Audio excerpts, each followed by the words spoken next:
चलो बच्चों, तो आज हम लोग एसपी में पहला चैप्टर कंटिन्यू करें ना, जिसका नाम है इश्यू ऑफ शेयर्स। देखो, इस चैप्टर में हम लोगों ने पहले जो है वो शेयर्स के बारे में समझा था कि भाई कंपनी को जब भी कैपिटल की नीड होती है ना, पैसों की नीड होती है, तो कंपनी जनरल पब्लिक से जो है वो ये पैसे मांगती है शेयर्स के फॉर्म में। कंपनी शेयर इश्यू करती है कि जिससे जो है वो पब्लिक वो शेयर्स खरीदे और पैसे वो कंपनी को मिले, इसलिए कंपनी शेयर इश्यूज करती है ना। और ये शेयर इश्यू करते वक्त क्या क्या प्रोसीजर होती है वो हम लोग समझ रहे थे कि जिसमें स्टार्टिंग में हमने शेयर एप्लीकेशन के बारे में समझा था। कंपनी पहले पब्लिक को कहती है क्या जिस जिस को शेयर खरीदने हो वो आप लोग पहले हमें एप्लीकेशन भेजो, कि अगर आपकी एप्लीकेशन सही होगी, हमारे पास उतने शेयर्स होंगे तो हम आपकी एप्लीकेशन मंजूर करेंगे। सही बात है ना। पहले एप्लीकेशन के बारे में हमने पूरा समझा था ना।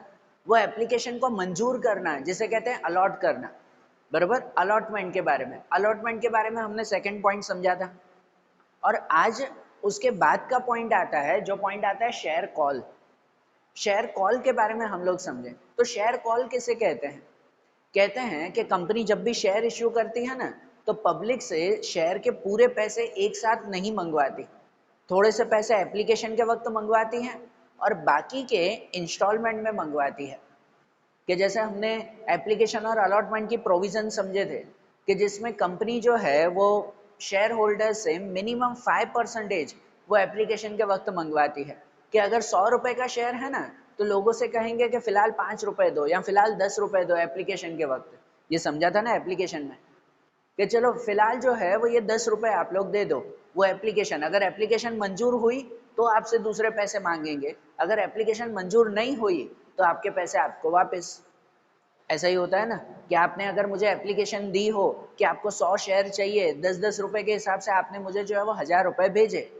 अगर मैंने आपकी एप्लीकेशन मंजूर की, अलॉट किया आपको, तो फिर मैं आपको बाकी के भी रुपए मंगवाऊंगा आपसे। लेकिन अगर आपकी एप्लीकेशन मंजूर नहीं हुई तो आपने जो मुझे 10 रुपए के हिसाब से पैसे दिए हैं वो मैं आपको वापस कर दूंगा। ठीक है। तो जिनकी एप्लीकेशन मंजूर होती है ना, जिनको अलॉटमेंट किया जाता है ना, उनको बाकी के रुपए इंस्टॉलमेंट में मंगवाए जाते हैं और वही इंस्टॉलमेंट को हम लोग कहते हैं शेयर कॉल। कि जैसे 100 रुपए का शेयर एप्लीकेशन के वक्त 10 रुपए मंगवाए, अब जिनकी एप्लीकेशन मंजूर हुई उनसे बाकी के 90 रुपीज लेंगे ना। सही बात ना। और वो 90 रुपीज भी एक साथ नहीं लेंगे, वो 90 रुपीज भी इंस्टॉलमेंट में उनको मंगवाएंगे। कि जैसे कहेंगे कि चलो आपकी एप्लीकेशन मंजूर हो गई, अब जो है वो 90 रुपीज है वो 30-30 रुपीज के इंस्टॉलमेंट में दे दो आप हमें। 30-30 रुपीज के 3 इंस्टॉलमेंट। सही बात है ना। कि अभी आप हमें 30 रुपीज भिजवाओ। ये हम कंपनी जो है वो लोगों से मांगते हैं, जिन्होंने हमारे शेयर खरीदे हैं उनसे हम मांगेंगे, इसलिए वो हमारे लिए शेयर कॉल कहलाता है, बराबर ना। द अमाउंट कॉल्ड अप, जो हम मांगते हैं उनसे वो। समझ आ रही है ना बात? सिंपल भाषा में कहो तो शेयर कॉल मतलब वो इंस्टॉलमेंट्स कहलाए। कि पहले हम जो है वो कंपनी कंपनी जो है वो पब्लिक से कहेंगे कि चलो अब पहले 30 रुपए लाओ, फिर 1 महीने बाद 30 रुपए लाओ, फिर 1 महीने बाद 30 रुपए लाओ। ऐसे जाकर 100 रुपए पूरे होंगे, बरोबर। जो इंस्टॉलमेंट होती है ना, उन इंस्टॉलमेंट में जो है वो एक एक महीने का गैप भी रखा जाता है। तो शेयर कॉल मतलब क्या, वो सिंपल सा समझ में आ रहा है ना। कि कंपनी जो भी अमाउंट शेयर्स की लोगों से मांगती है वो एक साथ नहीं मांगती, इंस्टॉलमेंट में मांगती है। पहले एप्लीकेशन के साथ थोड़ी अमाउंट और बाकी की अमाउंट थोड़े थोड़े इंस्टॉलमेंट में। उन इंस्टॉलमेंट को हम शेयर कॉल कहते हैं। तो इन शेयर कॉल के बारे में आगे की इंफॉर्मेशन अगर समझे ना, तो पॉइंट आता है provisions. Provisions of companies act for share call.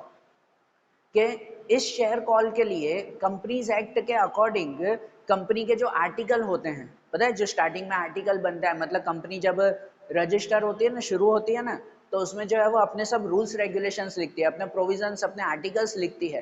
तो उनमें भी शेयर कॉल के बारे में लिखना होता है और क्या क्या बातें लिखनी होती है वो यहाँ पर दी गई है। सिंपल भाषा में अगर कहो ना तो कंपनी के रूल्स, शेयर कॉल के लिए कंपनी के क्या क्या रूल्स हैं वो रूल्स ये रहे। सबसे पहले provision in article of company.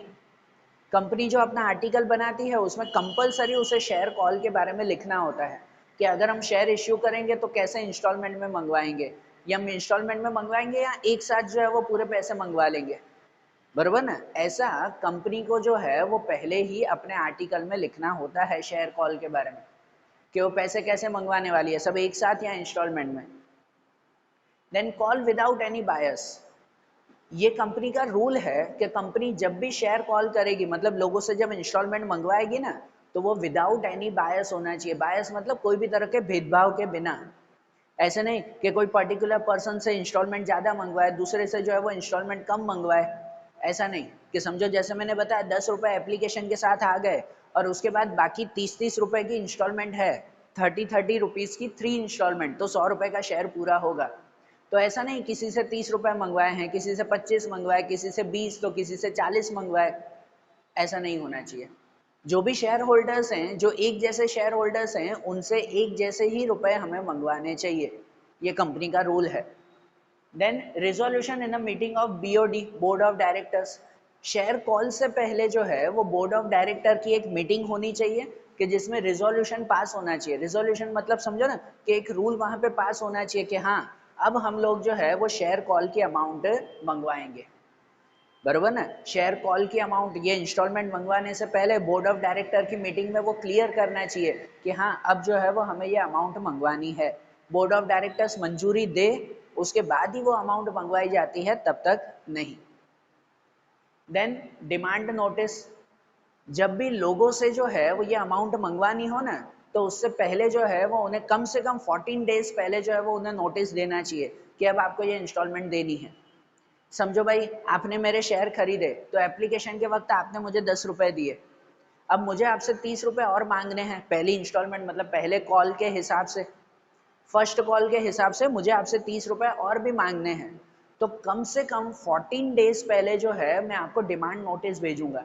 मैं आपको नोटिस भेजूंगा कि देखो अब 14 डेज बाद आपको मुझे 30 रुपीज के हिसाब से पे करना है। समझ आ रही है बात है। हमेशा पहले जो है वो शेयर होल्डर्स को नोटिस भेजना चाहिए, ऐसे नहीं कि सीधा ही उनके बैंक में से जो है वो अमाउंट कट कर दे बिना कहे उसे, नहीं, पहले उसे नोटिस भेजना जो है वो जरूरी है। Then share transfer and voting rights, जब तक शेयर कॉल कंप्लीट नहीं हो जाता, शेयर कॉल की पूरी प्रोसीजर कंप्लीट नहीं हो जाती, तब तक जो है जो भी शेयर होल्डर्स होते हैं या जो उनके मेंबर्स कहलाते हैं, उन मेंबर्स के ऊपर क्लोजर रखा जाता है। क्लोजर मतलब समझो कि एक तरह का ऐसा जो है वो बंधन रखा जाता है उनके ऊपर कि तब तक कोई भी वो न अपने शेयर ट्रांसफर कर सकते हैं, न उन्हें कोई भी तरह का वोटिंग राइट्स मिलेगा। बरोबर, समझना है इस बात को कि समझो आपने जो है वो मेरी कंपनी के शेयर्स खरीदे हैं और अभी आपने मुझे खाली एप्लीकेशन के ही 10 रुपए दिए हैं। 100 रुपए के शेयर के हिसाब से आपने सिर्फ एप्लीकेशन के 10 रुपए दिए हैं, अभी तो वो 30-30 रुपए और मंगवाना बाकी है ना 3 इंस्टॉलमेंट में। तो जब तक आपकी तीनों इंस्टॉलमेंट कंप्लीट नहीं हो जाती ना, तब तक आप अपने शेयर किसी और को ट्रांसफर कर सकते नहीं है। वो शेयर ट्रांसफर के ऊपर क्लोजर होता है और ना ही तब तक आपको कोई वोटिंग राइट मिलेगा कि कंपनी के लिए कोई डिसीजन लेना हो तो शेयर होल्डर वोटिंग करते हैं, तब तक आपको कोई वोटिंग राइट्स भी नहीं मिलेंगे जब तक आप लोग जो है वो ये पूरे शेयर्स के पैसे मुझे नहीं दे देते। ठीक है, ये कंपनी का रूल आता है कि तब तक आप जो है वो कोई शेयर ट्रांसफर भी नहीं कर सकते, ना ही आपको जो है वो कोई तरह का वोटिंग राइट्स मिलता है। Then share call account in bank, हाँ, ये शेयर कॉल की पूरी प्रोसीजर के लिए कंपनी को बैंक में शेयर कॉल नाम का एक अकाउंट खुलवाना पड़ता है। बराबर, जैसे आपको ध्यान हो कि जब एप्लीकेशन के पैसे जब मंगवाने होते हैं ना, एप्लीकेशन में समझा था, एप्लीकेशन के पैसे जब लोगों से मंगवाने होते हैं तब उस वक्त कंपनी बैंक में एक अलग अकाउंट तैयार करती है जिसे एस्क्रो बैंक अकाउंट कहते हैं, है ना, एस्क्रो अकाउंट कहते हैं ना उसे, समझा था ना इसके बारे में। और अभी शेयर कॉल की जब बारी आती है ना, तो शेयर कॉल की जब तक वो सभी इंस्टॉलमेंट पूरी ना हो जाए ना, तब तक कंपनी बैंक में दूसरा एक अलग अकाउंट तैयार करती है शेयर कॉल की प्रोसीजर के लिए, जिसे शेयर कॉल अकाउंट कहते हैं। तो कंपनी को compulsory share call account bank में शुरू करवाना पड़ता है। ऐसे नहीं लोगों से जो पैसे मिलते हैं ना वो पहले शेयर कॉल अकाउंट में आते हैं, वहां से कंफर्म होके फिर कंपनी के करंट अकाउंट में पहुंचते हैं। कंपनी डायरेक्ट लोगों के पैसे अपने करंट अकाउंट में डाल सकती नहीं है, ये रूल है कंपनी का। देन इंटरवल ऑफ 1 मंथ, जैसे मैंने बताया कि शेयर कॉल के वक्त कम से कम एक एक महीने का गैप होना चाहिए। मुझे आपसे 30-30 रुपए अगर लेना है ना 3 बार, तो कम से कम एक एक महीने के गैप में लूंगा, एक हफ्ते हफ्ते या 2-2 दिन में 30-30 रुपए नहीं मंगवाऊंगा। बरोबर, 30 रुपीज आपको भले अमाउंट छोटी लग रही है, लेकिन पता है जब शेयर्स खरीदने होते हैं तब उस वक्त ये अमाउंट काफी बड़ी आती है। समझो आपने मेरे जो है वो अगर 1000 शेयर खरीदे हैं तो 1000 शेयर के 30-30 रुपए गिनो ना, तो हर महीने आपको मुझे 30-30 हजार रुपए देने पड़ेंगे। समझ आ रही है बात है? इसलिए खाली 30 रुपए नहीं होते, ये शेयर की अमाउंट छोटी होती है, लेकिन शेयर्स के नंबर ज्यादा हो तो अमाउंट भी तो बड़ी हो जाती है ना फिर। तो इसीलिए कॉल के वक्त कम से कम एक एक महीने का गैप उसमें होना चाहिए। And interest on not received amount, हाँ ये होता है कि अगर बाय चांस कोई पर्सन जो है वो इंस्टॉलमेंट नहीं दे पा रहा है या लेट दे रहा है, तो कंपनी उससे इंटरेस्ट लेती है। समझो एक तरह के फाइन की तरह, है ना, एक दंड की तरह जो है वो ब्याज लेती है। समझो पहले एप्लीकेशन के आपने मुझे 10 रुपए दिए, अब जब फर्स्ट कॉल आया, पहली बार इंस्टॉलमेंट मंगवानी है, तो मैंने आपको कहा कि आप मुझे 30 रुपए दो, आपने 30 रुपए नहीं दिए या तो लेट दिए 1 महीना। जब दूसरी बारी आई ना, दूसरी बार मैंने 30 रुपए मंगवाए, तब आपने 60 रुपए साथ में दिए, तो पहले 30 रुपीज तो आपने लेट दिए है ना। तो जो अगर आप जो है वो अगर लेट अमाउंट दे रहे हो ना, तो कंपनी आपसे वो इंटरेस्ट लेगी, मतलब कि ब्याज ले सकती है। बरोबर, ये कंपनी का रूल है कि अगर आप अमाउंट टाइम पे नहीं दे रहे हो, लेट दे रहे हो, तो कंपनी आपका उससे फाइन लेगी। समझ आ रही है बात है? तो ये जो है वो कंपनी के प्रोविजंस हैं, रूल्स हैं शेयर कॉल के लिए। अब वो शेयर कॉल की प्रोसीजर देखें कि भाई शेयर कॉल किस तरह से जो है वो किया जाता है, उसकी पूरी प्रोसीजर दी गई है। जैसे सबसे पहला आता है रिजोल्यूशन रिगार्डिंग शेयर कॉल। मैंने बताया ना, सबसे पहले जो है वो रिजोल्यूशन पास करना होता है बीओडी की मीटिंग में, बोर्ड ऑफ डायरेक्टर्स की मीटिंग में। तो सबसे पहले बोर्ड ऑफ डायरेक्टर्स की मीटिंग होती है, जिसके अंदर डिसाइड होता है कि हाँ भाई अब जो है वो हमें लोगों से इतने पैसे मांगने हैं। भाई 90 रुपए अगर मांगने हैं बाकी के, तो कैसे मांगेंगे? 45 की 2 इंस्टॉलमेंट के, 30 की 3 इंस्टॉलमेंट के, 90 एक साथ मांगने हैं। जो भी हो, जो भी रिजोल्यूशन हो, वो पहले रिजोल्यूशन पास होता है, वो पहले रूल बनता है बोर्ड ऑफ डायरेक्टर्स की मीटिंग में कि भाई कैसे अब हमें शेयर कॉल के पैसे मांगने हैं। उसके बाद closure of register of member, उसके बाद क्लोजर बनता है। क्लोजर इसके लिए, जैसे मैंने बताया, एक तरह का बंधन रहता है वो फिर, कि जब तक इंस्टॉलमेंट की पूरी अमाउंट खत्म नहीं होगी, तब तक जो मेंबर्स हैं, मतलब जो शेयर होल्डर्स हैं, ना वो अपने शेयर ट्रांसफर कर सकते हैं, ना तब तक उन्हें कोई वोटिंग राइट्स मिलेगा। ये जो है वो उन्हें नोटिस दे दिया जाता है। जितने भी शेयर होल्डर्स होते हैं ना, उन्हें जो है वो पहले ही नोटिस दे दिया जाता है कि अब आप न शेयर ट्रांसफर कर सकते हो, ना आप वोटिंग दे सकते हो, जब तक आपके पूरे पैसे कंप्लीट नहीं होंगे। ठीक है, वो एक क्लोजर का नोटिस जो है वो दे दिया जाता है। Then preparation of list of call, उसके बाद जो है वो एक लिस्ट बनाई जाती है कि जिस लिस्ट में कितने शेयर होल्डर्स हैं, उनके पास कितने कितने शेयर्स हैं, सबसे कितने कितने रुपए मांगने हैं, उसके बाद कितने दिन में मांगने हैं। बराबर, अगर मांगेंगे तो जो है वो उसके ऊपर कोई ब्याज लेना है, जैसे इंटरेस्ट लेना है, नहीं लेना है, उस सब की एक लिस्ट बनाई जाती है। समझो भाई आप 10 लोगों ने जो है वो मेरे शेयर्स खरीदे हैं, तो आप 10 लोगों ने खरीदे हैं, सबने कितने कितने शेयर खरीदे, किसी ने 100, किसी ने 1000, किसी ने 500, किसी ने 200, सबने अलग अलग मेरे शेयर्स खरीदे हैं। बराबर, और उनके हिसाब से ये लिस्ट बनती है कि आप सबने अलग अलग शेयर्स खरीदे, सबसे मैं कितने कितने मांगूंगा। समझो 30 रुपए के हिसाब से अगर ये 100 शेयर्स हैं तो ये 300 देगा, इसके पास 1000 शेयर है तो 30 रुपए के हिसाब से ये 3000 देगा, ये 500 है तो वो 1500 रुपए देगा। ऐसी एक लिस्ट बनेगी ना कि कौन से पर्सन से कितने कितने रुपए मिलने वाले हैं, वो कॉल की एक लिस्ट बनाई जाती है। Then information to the bank, फिर बैंक को इन्फॉर्म किया जाता है कि आप प्लीज बैंक में एक शेयर कॉल अकाउंट तैयार करो। बैंक को बोला जाता है कि अब आपकी बैंक में शेयर कॉल अकाउंट तैयार करो, कि जो भी शेयर होल्डर्स हमें पैसे देंगे ना, वो पहले इस शेयर कॉल अकाउंट में ही आएंगे, उसके बाद जब कंफर्म होगा तो जो है वो कंपनी के करंट अकाउंट में ट्रांसफर होंगे।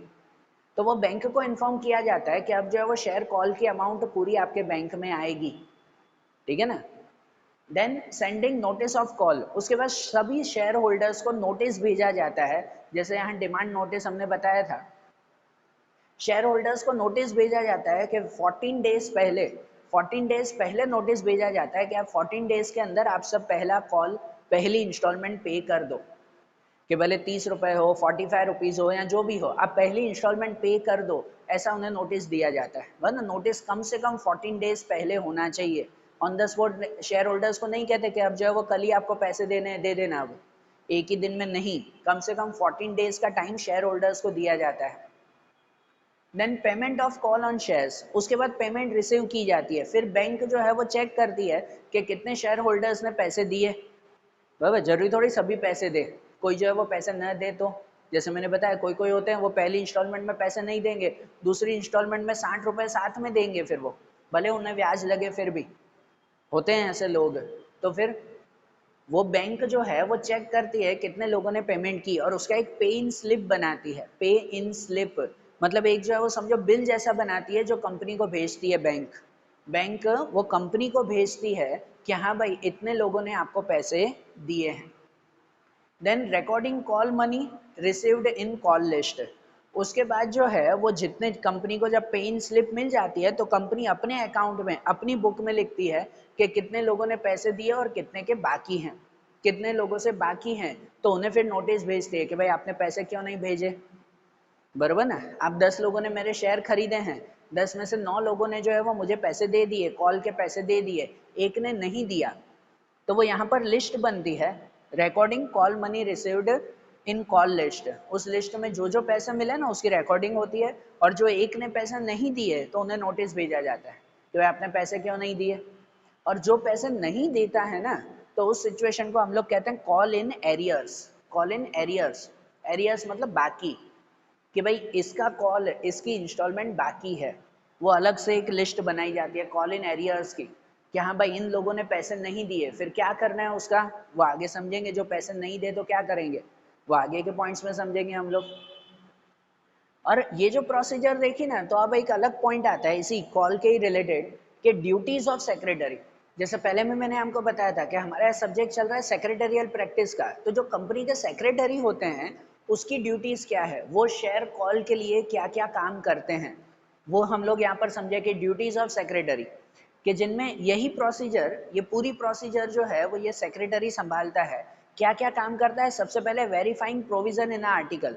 हमने पहले ही बताया कि कंपनी के आर्टिकल में ये सब प्रोविजन, इसके रिलेटेड सभी रूल्स लिखे हुए होने चाहिए, तो वो सेक्रेटरी वेरीफाई करता है कि हाँ भाई कंपनी का जो आर्टिकल है, कंपनी के जो रूल बुक है, उस रूल बुक में सभी चीजें लिखी हुई हैं या नहीं लिखी हुई, कॉल के बारे में क्या लिखा हुआ है, कैसे लिखा हुआ है, वो सेक्रेटरी पहले चेक करता है कि कंपनी की रूल बुक में शेयर कॉल के बारे में कौन कौन सी बातें लिखी हुई है।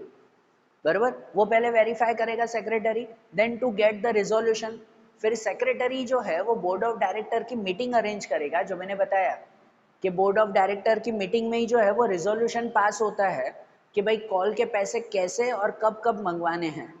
ठीक है, तो वो रिजोल्यूशन भी ये सेक्रेटरी डिसाइड करता है, बोर्ड ऑफ डायरेक्टर की मीटिंग वो डिसाइड करता है कि कब मीटिंग करनी है, कैसे करनी है, और उसका जो भी डिसीजन बोर्ड ऑफ डायरेक्टर लेते हैं ना वो सेक्रेटरी जो है वो अपने पास रखता है कि ठीक है अब इसके हिसाब से काम करना है।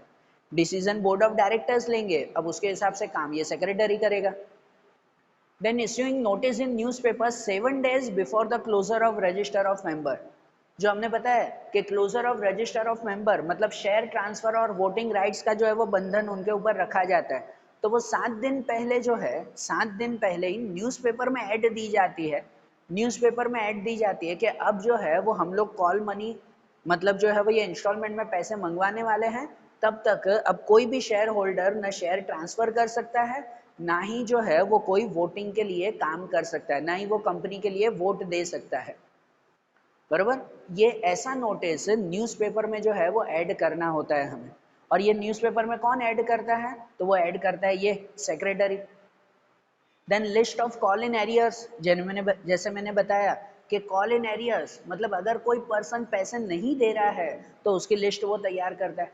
कि मैंने बताया ना 10 में से अगर एक ने जो है वो पैसे नहीं दिए तो ये सेक्रेटरी उसकी लिस्ट बना के रखता है कि हाँ भाई इसने पैसे नहीं दिए हैं, बाकी है अभी उसका क्या करना है वो देखेंगे।